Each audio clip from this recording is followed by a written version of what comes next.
अस्सलाम वालेकुम, मैं हूं तारिक ख़ान और आप देख रहे हैं मेरा YouTube channel sir Tariq Khan. उम्मीद है आप सब लोग खैरियत से होंगे। आज की वीडियो में मैं आपको math 9th class arts exercise number 1.5 के क्वेश्चन नंबर 10 to 12 सोल्व करना सिखाऊंगा। इससे पहले भी मैं इसी एक्सरसाइज 1.1 के question number 1 to 5 and 9 to 12 की 2 वीडियोस बनाकर अपलोड कर चुका हूं। जिन स्टूडेंट ने वो वीडियोस नहीं देखी और देखना चाहते हैं तो उसका लिंक मैंने इस वीडियो की डिस्क्रिप्शन में दे दिया है, आप लोग वहां जाकर देख सकते हैं। वीडियो को एंड तक मुकम्मल देखिएगा, स्किप बिल्कुल ना कीजिएगा ताकि कोई पॉइंट, कोई स्टेप या कोई फार्मूला मिस ना हो जाए और आपको क्वेश्चन की समझ ना आए। और जो स्टूडेंट मेरी वीडियो पर नए हैं काइंडली वो मेरे चैनल को सब्सक्राइब कर दें और साथ बेल आइकन को भी प्रेस कर दें। तो चलते हैं आज की वीडियो की तरफ।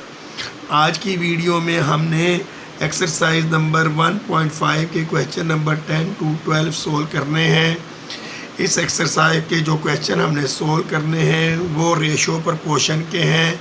तो प्रपोर्शन के क्वेश्चन या तनासब के क्वेश्चन सोल्व करने के लिए हमें कुछ रूल्स फॉलो करने पड़ते हैं। जब तक हमें वो रूल्स याद नहीं होते और हम उन रूल्स को फॉलो नहीं करते तो तब तक हमारे क्वेश्चन सही नहीं होते और या हमें वो क्वेश्चन सोल्व करना नहीं आते। तो सबसे पहले हमें वो रूल सीखने पड़ते हैं। वो रूल्स दर्ज झेल हैं। रूल्स ऑफ प्रपोर्शन, तनासब के असूल, रेशो प्रपोर्शन के क्वेश्चन सोल्व करने के लिए हमें कुछ असूल याद करने पड़ते हैं। अगर हमें ये असूल अच्छी तरह से याद हो जाएं तो फिर हमारा क्वेश्चन बिल्कुल सही हो जाता है और गलत नहीं होता। प्रपोर्शन 3 तरह की होती हैं, डायरेक्ट प्रपोर्शन, इन्वर्स प्रपोर्शन और तीसरी होती है कंटिन्यूअस प्रपोर्शन। लेकिन इस एक्सरसाइज में हमारा ताल्लुक़ सिर्फ डायरेक्ट प्रपोर्शन और इन्वर्स प्रपोर्शन से होगा। तो डायरेक्ट प्रपोर्शन तनासब रास्त, अगर एक चीज़ ज़्यादा हो जाए और साथ दूसरी चीज़ भी ज़्यादा हो जाए, या अगर एक चीज़ कम हो जाए और साथ दूसरी चीज़ भी कम हो जाए। तनासब रास्त या डायरेक्ट का मतलब होता है एक जैसा, कि एक ज़्यादा तो दूसरा भी ज़्यादा, एक कम तो दूसरा भी कम। First increase second increase, first decrease the second also decrease. इसकी मिसाल हम ऐसे लेंगे कि अगर एक साबुन या सोप की कीमत जो प्राइस है वो है 50 रुपीज़, तो 4 सोप्स की कीमत या 4 साबुनों की कीमत 200 रुपया हो जाएगी। इधर से साबुन पहले एक था तो उसकी कीमत 50 रुपये थी, कीमत साबुन 4 हो गए, साबुन ज़्यादा हो गए तो उनकी कीमत भी ज़्यादा हो गई, 200 रुपया हो गई। साबुन ज़्यादा तो कीमत भी ज़्यादा, तो ये हमारा डायरेक्ट प्रपोर्शन होगा। इसी तरह अगर साबुन कम हो जाए तो उनकी कीमत भी कम हो जाएगी, एक चीज़ कम और दूसरी कम, तो ये भी डायरेक्ट प्रपोर्शन होगा। यानी कि एक तरफ जो एक काम एक चीज़ के साथ हुआ है वही काम दूसरी के साथ हो जाए, एक ज़्यादा दूसरी ज़्यादा, एक कम और दूसरी भी कम, तो ये तनासब रास्त या डायरेक्ट प्रपोर्शन कहलाता है। नंबर 2 पे है इन्वर्स प्रपोर्शन। इन्वर्स प्रपोर्शन तनासब माकूस। माकूस या इन्वर्स का मतलब होता है उल्ट, यानी अगर एक चीज़ ज़्यादा हो जाए, वन थिंग इंक्रीज एंड, और साथ दूसरी चीज़ कम हो जाए और दूसरी चीज़ जो है वो कम हो जाए, एक ज़्यादा हो गई दूसरी कम हो गई, उल्ट हो गया। या अगर एक चीज़ कम हो जाए और साथ दूसरी चीज़ ज़्यादा हो जाए। इसकी मिसाल हम ऐसे लेंगे कि अगर हमने एक दीवार बनानी है और हमने एक मज़दूर लगाया है तो वो एक मज़दूर उस दीवार को 2 दिनों में मुकम्मल करेगा। लेकिन अगर हम 2 आदमी लगा दें उसी दीवार को मुकम्मल करने के लिए तो 2 आदमी मिलकर उस दीवार को 1 दिन में मुकम्मल कर लेंगे।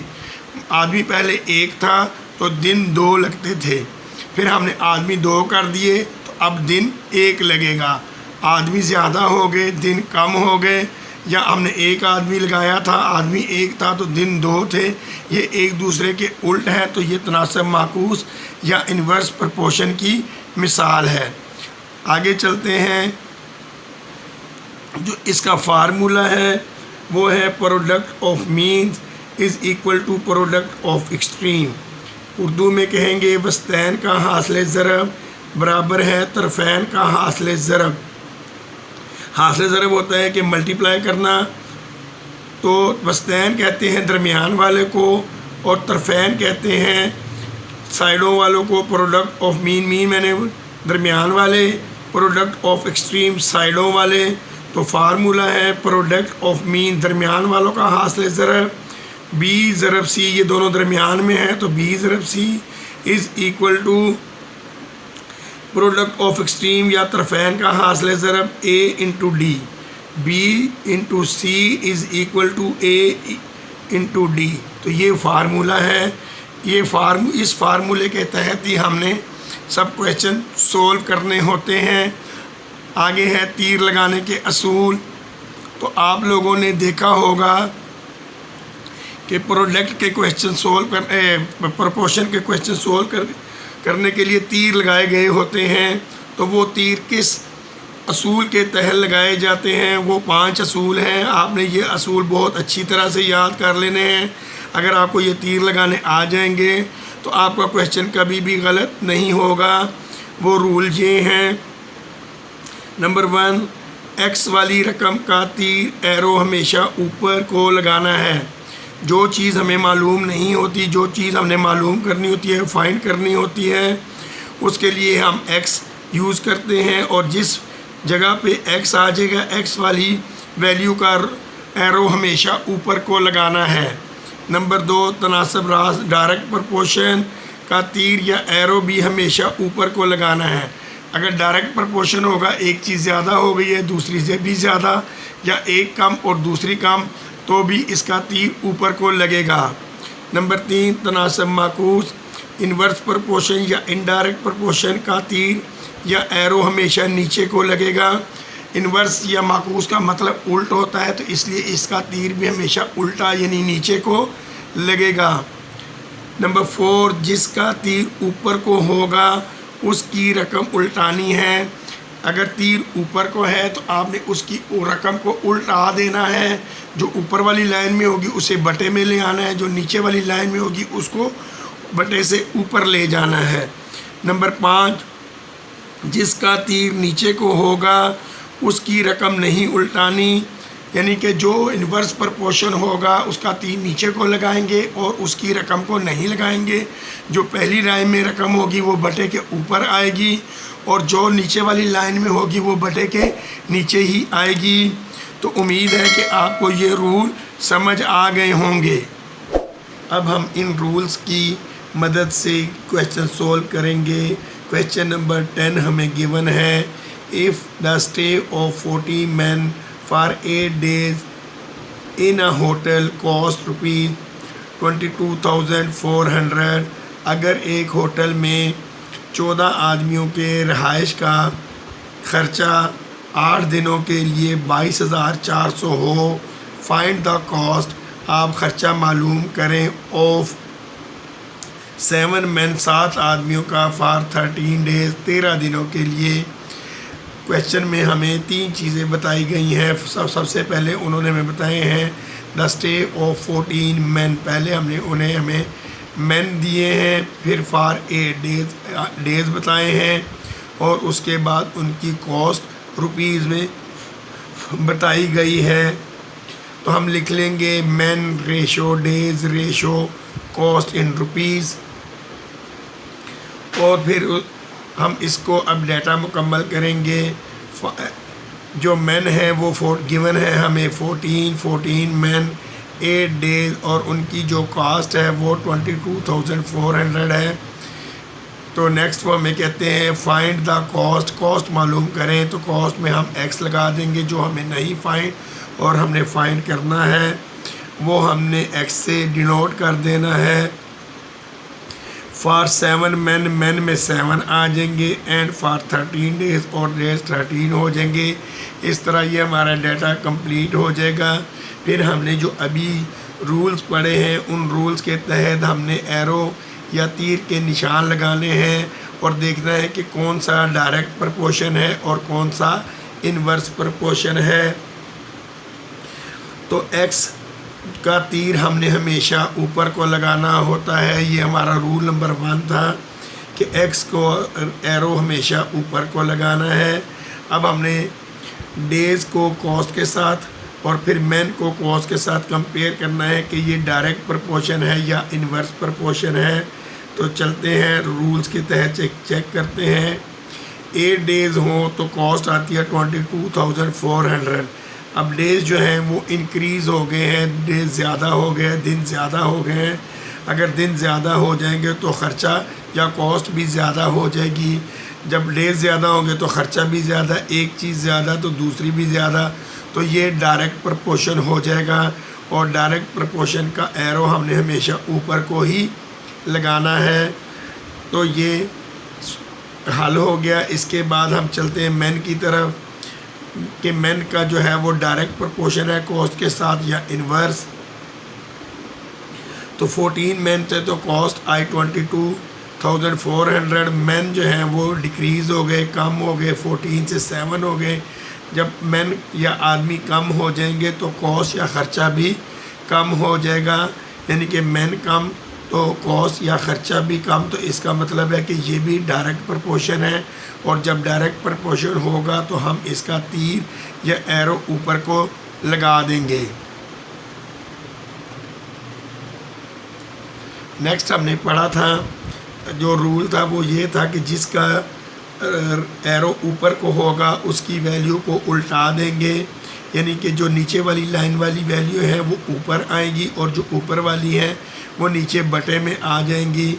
तो x ऊपर आ जाएगा और 22,400 22,400 ये अपॉन में आ जाएगा या बटे में आ जाएगा। इज़ इक्वल टू, ये भी डायरेक्ट प्रोपोर्शन है, इसका भी एरो ऊपर है तो 13 ऊपर आ जाएगा और 8 नीचे आ जाएगा।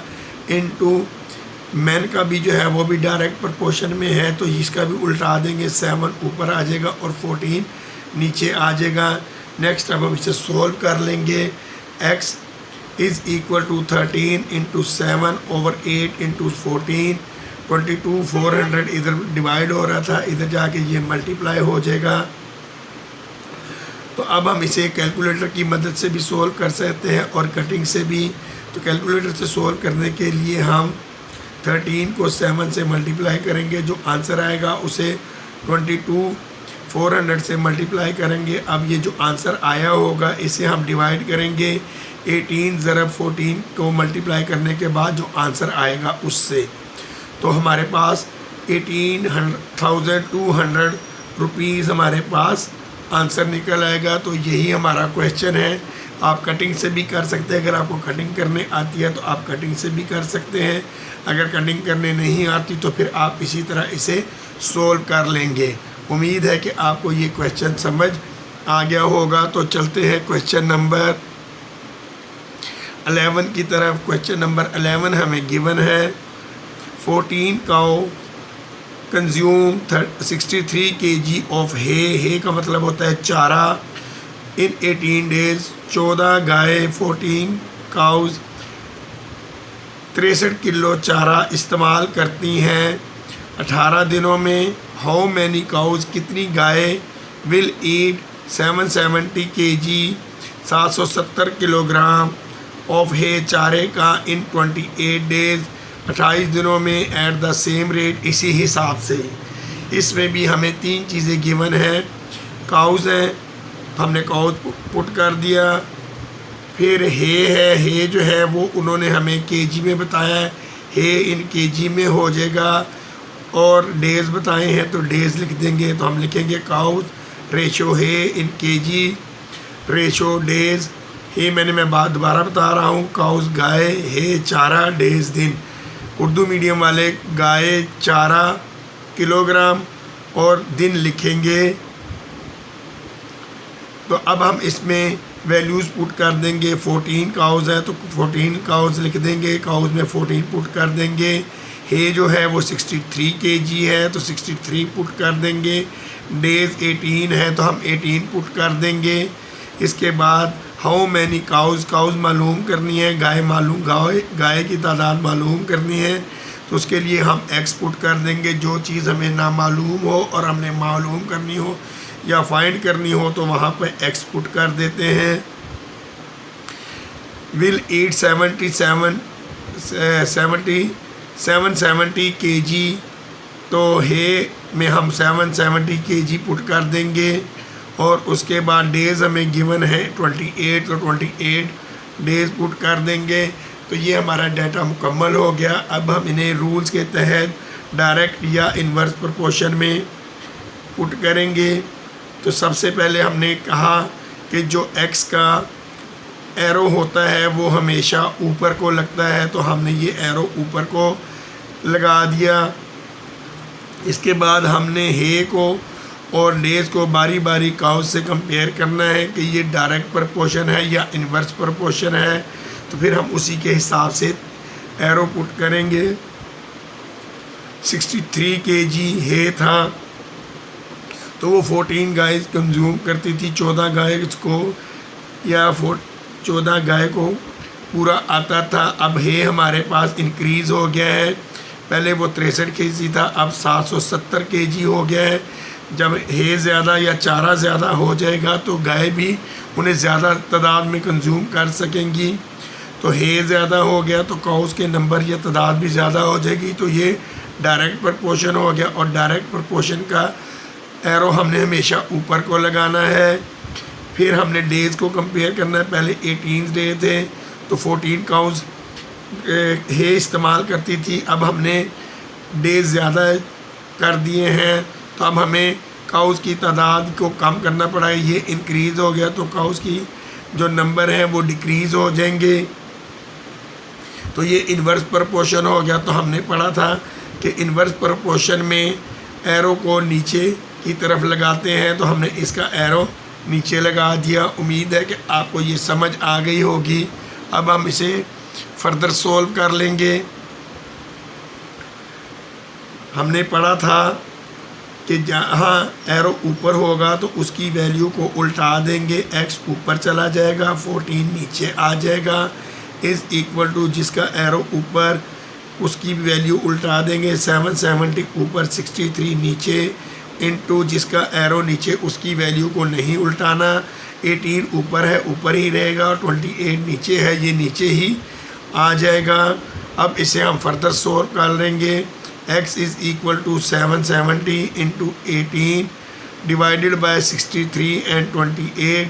14 इधर डिवाइड हो रहा था तो इधर आके ये मल्टीप्लाई होगा। अब हम इसे कैलकुलेटर से भी सोल्व कर सकते हैं और कटिंग से भी।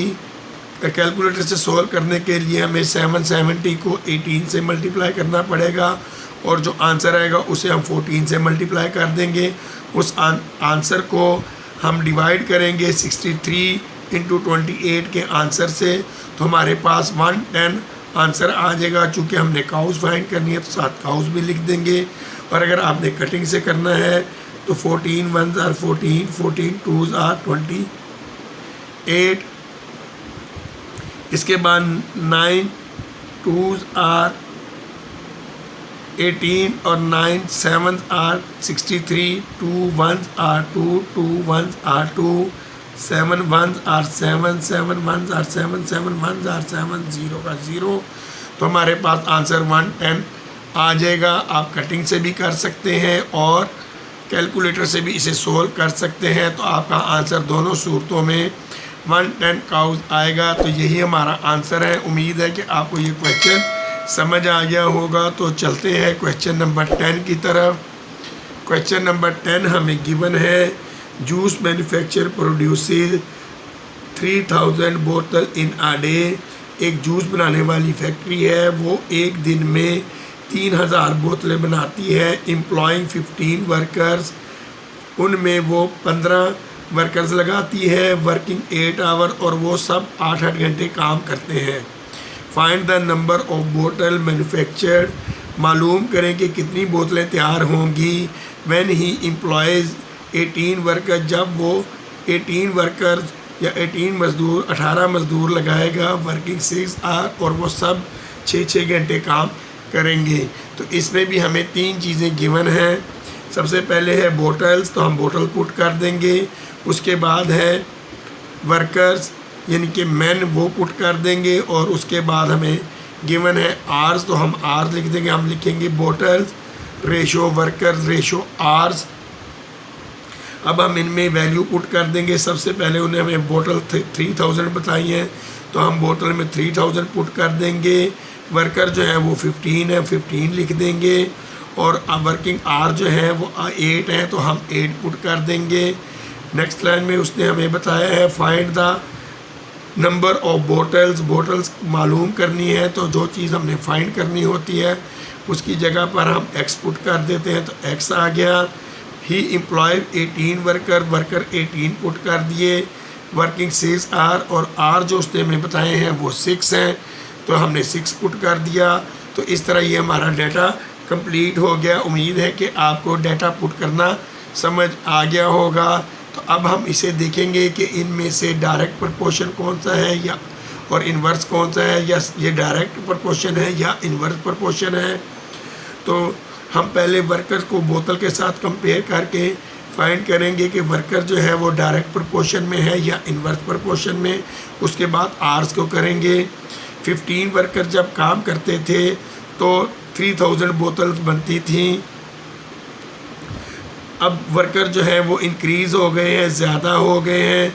तो जब वर्कर इंक्रीज़ हो जाएंगे तो बोतलें भी ज़्यादा बनेगी, बोतल्स की तादाद भी इंक्रीज़ हो जाएगी। वर्कर इंक्रीज़, वर्कर ज़्यादा तो बोतल्स भी इंक्रीज़, बोतल ज़्यादा। एक ज़्यादा तो दूसरा भी ज़्यादा, एक इंक्रीज़ तो दूसरा भी इंक्रीज़। तो ये डायरेक्ट प्रोपोर्शन हो गया। इसके बाद हम पुट करेंगे, कंपेयर करेंगे आर्स को बोतल के साथ कि ये डायरेक्ट प्रोपोर्शन में है कि इन्वर्स में। तो 8 आवर जब हम काम करते तो 3000 बोतल बनती थी। हमने आर कम कर दिए, आर कम करेंगे तो बोतल्स भी कम करेंगी। आर्स डिक्रीज़ हो गए, घंटे कम हो गए, तो बोतल भी डिक्रीज़ या कम हो जाएंगी। तो आर्स डिक्रीज़ तो बोतल भी डिक्रीज़, तो ये भी डायरेक्ट प्रोपोर्शन हो गया। अब हमने ये पुट कर लिया है, एरो लगा दिए हैं, क्योंकि जो डायरेक्ट प्रोपोर्शन होते हैं उनके एरो ऊपर को होते हैं, तो हम दोनों के एरो ऊपर को लगा दिए। अब हम इसे मज़ीद सोल्व करेंगे। हमने पढ़ा, रूल्स में पढ़ा कि जिनका एरो ऊपर का होगा उनकी वैल्यू को उल्टा देंगे। इसका एरो ऊपर को है तो x सेकंड लाइन में है, नीचे है, इसे ऊपर लिखेंगे। और 3000 ऊपर है तो इसे बटे में लिख देंगे। इक्वल टू, इसका एरो भी ऊपर है, ये भी डायरेक्ट प्रोपोर्शन है, तो डायरेक्ट प्रोपोर्शन की वैल्यू उल्टा देंगे। 18 ऊपर आ जाएगा और 15 नीचे आ जाएगा। इनटू, ये भी डायरेक्ट प्रोपोर्शन है, इसका भी एरो ऊपर है, जिसका एरो ऊपर का होगा उसकी वैल्यूज उल्टा देनी है। 6 ऊपर आ जाएगा और 8 नीचे आ जाएगा। अब हम इसे फर्दर सोल्व कर लेंगे। x is equal to 18 into 6 divided by 15 into 8। 3000 इधर डिवाइड हो रहा था, इधर आके ये मल्टीप्लाई होगा। आप इसे कैलकुलेटर की हेल्प से भी सोल्व कर सकते हैं। 18 को 6 से मल्टीप्लाई करेंगे, जो आंसर आएगा उसे 3000 से मल्टीप्लाई कर देंगे। फिर और जो आंसर आएगा उस आंसर को आपने डिवाइड करना है 15 इंटू 18 के आंसर से। जो आंसर आएगा उस आंसर को, पहले आंसर को इस दूसरे वाले आंसर से डिवाइड कर देंगे। तुम्हारे पास आंसर आ जाएगा 2700 बोटल्स, 2700 बोटल्स। आप इसे कटिंग से भी कर सकते हैं। अगर आपने कटिंग से करना है तो आप कटिंग से भी कर सकते हैं, और अगर आपने कैलकुलेटर से करना है तो कैलकुलेटर से कर सकते हैं। दोनों सूरतों में आपका आंसर 2700 बोटल्स ही आएगा। उम्मीद है कि आपको ये क्वेश्चन समझ आ गए होंगे। अगर आप लोगों को क्वेश्चन समझ आ गए हैं और मेरी वीडियो अच्छी लगी है तो कमेंट्स में बताइएगा और अपने फ्रेंड्स के साथ शेयर भी कर दीजिएगा। और जो स्टूडेंट मेरी वीडियो पर नए हैं काइंडली वो मेरे चैनल को सब्सक्राइब कर दें और साथ बेल आइकन को भी प्रेस कर दें, ताकि मेरी आने वाली वीडियोस उनको मिलती रहे। तो मिलते हैं मेरी अगली वीडियो में, तब तक अपना बहुत सारा ख्याल रखिएगा। अल्लाह हाफिज़।